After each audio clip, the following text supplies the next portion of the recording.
Welcome back, everyone. This is the fourth and final video in our series to accompany the white paper produced by Fourth Line and Corporator around operational resilience reporting. I'm Dan Waltham, one of the directors at Fourth Line, and I'm joined by Paul Greenhouse, pre-sales director at Corporator. Hi, Paul. Hello, everyone. Great. So the first three videos, we discussed the importance of a resilience strategy, challenges around data, and then in the final video we discussed the difficulties of manual reporting production. In this final video we're going to be just mopping up some key challenges around measurement, around report understanding, and then around decision making. So first up, we've got measurement over here. When we're called into firms to help them mature operational resilience reporting, or indeed create that from scratch, what we mainly see is a reporting program that is either just still reporting on action tracking of the resilience project, or is mainly looking at lagging indicators, i.e. what's happened in the past 90 days that reflects how resilient the firm has been, but it doesn't show how resilient they are going to be over the next 90 days, which really, as resilient stakeholders, as decision makers in firms, that's what you want to be understanding clearly. You need to know whether you have been resilient, but if you haven't, you've probably been living through that. And then most importantly, you want to know, okay, are we going to be resilient for the next 90 days?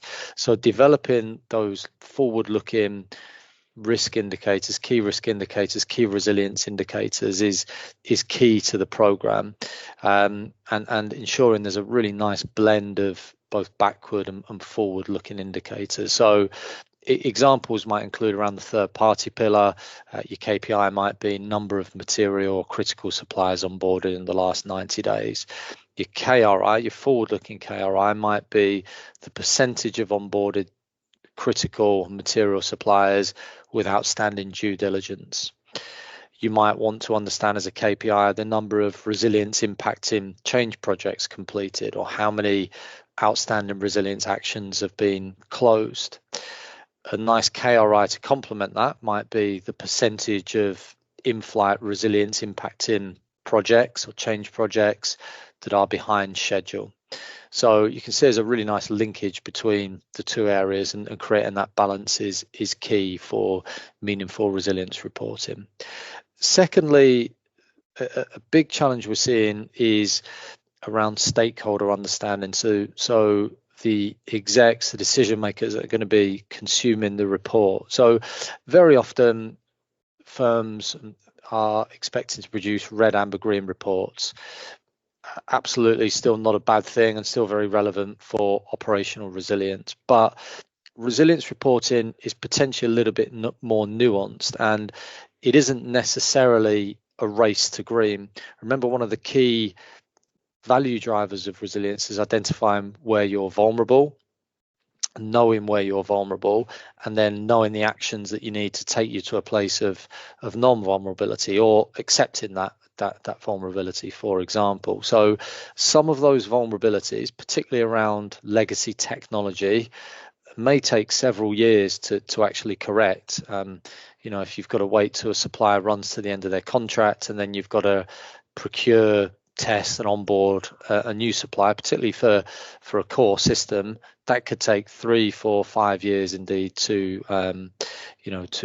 correct and reach a place of green.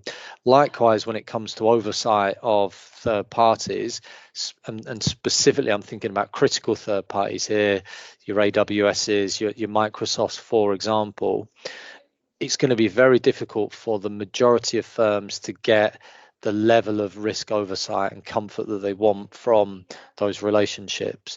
Perhaps that might improve with the introduction of the critical third party regime, but firms are likely to be showing red on a risk report, probably for the duration of the time that these reports are being produced. And so there will need to be a position of risk acceptance. So educating those stakeholders is key to effective resilience reporting. I think the final point, it's in order to really the key to resilience reporting is activation of governance. So what we want to see is that there's a really nice link between the reports and MI being produced, the trends being identified, to decisions being made at a committee level, at a board level, and then creating, demonstrating and documenting a linkage between the decisions that have been made and the data that's been produced, so that when a regulator asks to see why a decision is made, or firms are conducting a lessons learned exercise, there's a clear justification and substantiation of the decisions that have been made that's linked to the data at hand at that point in time. Okay, I'm going to hand over to Paul at this point, just to demonstrate some of the capabilities of the tool. I think just to link to the first point, Paul, it would be good to understand how the tool can visualize KPIs and KRIs, and then how it demonstrates the linkage between objectives, decisions, KPIs, and KRIs. Yep, absolutely. So if we go into our objectives, so looking at strategic objectives of the organization, broken down into different perspectives, you can then see your objectives and track each of them. Go down into one of them as an example. You can see the objectives, the risks against this particular objective. See them on a heat map and various different ways of charting them, etc. See the treatments that are currently in flight to improve your mitigation actions. We can also track the performance. So looking at the KPIs and track them over time. And again, we can go down, see information about how they have performed over the time period that you're looking at. You can have your strategic initiatives there to ensure you keep on track or improve your performance against each of them.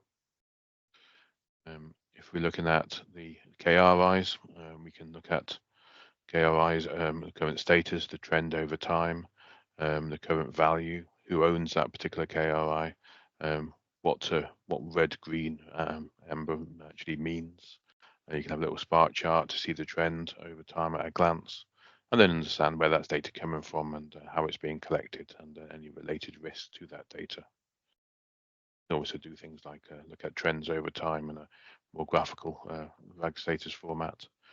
Look at the values, the actual values in each time period, and then look at the response actions that are being assigned to individuals and tracked in the system to ensure they're being completed to date. Right, thank you.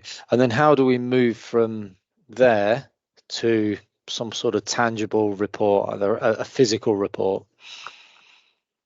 Yeah, absolutely. So we have here like a library of reports, so different types of reports. So risk management reports at different levels, reports designed for reading on a mobile device, and a report archive here. So if we download one of these, have reports in Word, PDF, Excel, PowerPoint, and they just download as you would expect in a browser system. The reports can be tailored to an organization's branding, so they have the logo, whatever colors are used, whatever design might be used, and then all the information is pulled out of the system. Exactly as you see it in the system, so there's no chance of misunderstandings between different stakeholders who have access to the system and who consume this type of report. So you see the heat maps, different risks by category, etc., trends over time. And these can be can have the look and feel of however you like, however you define the format in Word, or Excel, or PowerPoint. This can be reflected in this report to be seeing a report that has a similar look and feel that they're used to. Mm-hmm. Great, thank you very much. Okay, I think that closes off this particular video.